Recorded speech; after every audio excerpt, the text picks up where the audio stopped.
Friends, welcome to my channel. ఈరోజు నేను మీకు ఒక వంటని కొత్తగా చూపిస్తాను. ఇది ఆల్రెడీ మీకు తెలిసిందే, బట్ దాన్ని కొత్తగా చూపిస్తాను. ఎందుకంటే నాకు ఇప్పటివరకు ఇలా ఎక్కడా చూడలేదు కాబట్టి కొత్తగా అనిపించింది. ఎవరికైనా తెలిసుంటే కామెంట్ చేయండి, ఆల్రెడీ మీరు ఎక్కడైనా ఇలా చూసింటే. ఇవి మనం రాతి ఉసిరికాయలు, అడవి ఉసిరికాయలు అని పిలుస్తాం కదా, పెద్ద ఉసిరికాయలు. కార్తీకంలో దీపావళి పెడతాం కదా, ఆ ఉసిరికాయలు. ఈ ఉసిరికాయలు హెల్త్‌కి చాలా మంచిదంట. డయాబెటిస్ పేషెంట్స్‌కి, నార్మల్‌గా అయినా కూడా జుట్టు బాగా పెరగడానికి ఇలా చాలా బెనిఫిట్స్ అయితే ఉన్నాయి. సో, వీటితో నేను ఈరోజు ఆవకాయ పెడుతున్నాను. ఉసిరికాయ పచ్చడి అనొచ్చు, ఊరగాయ అనొచ్చు, ఆవకాయ అనొచ్చు, ఏదైనా అనొచ్చు. దీన్ని నార్మల్‌గా అయితే మనం పెద్ద ఉసిరికాయలు ఉంటాయి కదా, వాటిని డైరెక్ట్‌గా వేయించి ఊరగాయ పెడతాం కదా.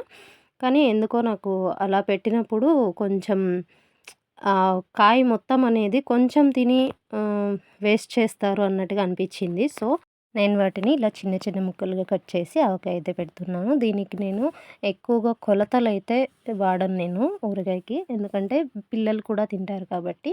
మా బాబుకి ఆవకాయ అంటే చాలా ఇష్టం. సో, వాడు కూడా తింటాడు కాబట్టి కొంచెం కారం తక్కువ ఉండేలాగా సరిపడగా ఉప్పు అలా మాత్రమే వేసుకుంటాను. టేస్ట్ చూసి కలుపుకుంటాననమాట. దీనికి ఫస్ట్ ఉసిరికాయలన్నిటిని చిన్న చిన్న ముక్కలుగా కట్ చేసుకొని నూనెలో బాగా ఫ్రై చేసుకోవాలి. నెక్స్ట్ దానిలోకి ఉప్పు, కారం, నెక్స్ట్ కొంచెం పసుపు వేయాలి. దీనిలో నేను మర్చిపోయాను. నెక్స్ట్ ఆవాలు, అలాగే మెంతుల పౌడర్ అనమాట. మెంతులు జస్ట్ 2 స్పూన్స్ మాత్రమే వేయించుకొని పౌడర్ చేసుకున్నాను. ఆవు పొడి కొంచెం ఎక్కువ వేస్తానన్నమాట. యాక్చువల్‌గా అయితే ఆవాల పొడి, మెంతుల పొడికి డబల్ ఏస్తారంతే. నేను కొంచెం ఆవాల పొడి ఎక్స్ట్రా ఏస్తాను. అలాగే నిమ్మరసం కూడా నేను పెద్ద నిమ్మకాయలు ఒక 3 తీసుకున్నాను. వాటికి వచ్చిన రసం దీనికి సరిపోయింది కరెక్ట్‌గా. ఇలా మొత్తం మిక్స్ చేసుకున్న తర్వాత ఆల్రెడీ మనం ఈ ఉసిరికాయలను వేయించిన ఆయిల్ ఉంటుంది కదా, ఆ ఆయిల్‌ని దీనిలో కలుపుతాను.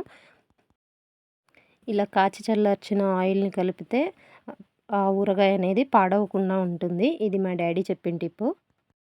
లాస్ట్‌లో కొన్ని వెల్లుల్లి అయితే ఏసుకోవాలి. కొంతమంది వెల్లుల్లిని కూడా ఫ్రై చేసేస్తారు, కానీ నేను పచ్చివే వేస్తాను.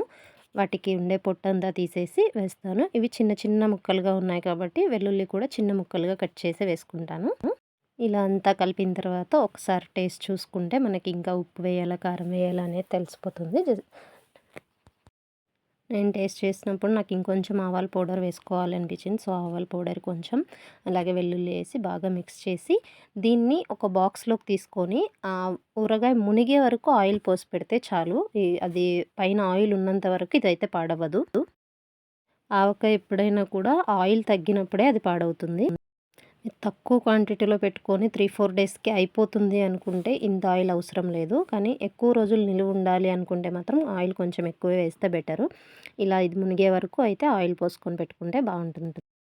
సో, ఇది నేను కొత్తగా చేసిన ఉసిరావకాయ.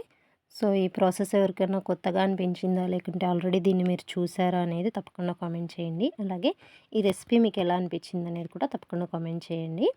వీడియో నచ్చితే లైక్ చేయండి. Please subscribe to my channel.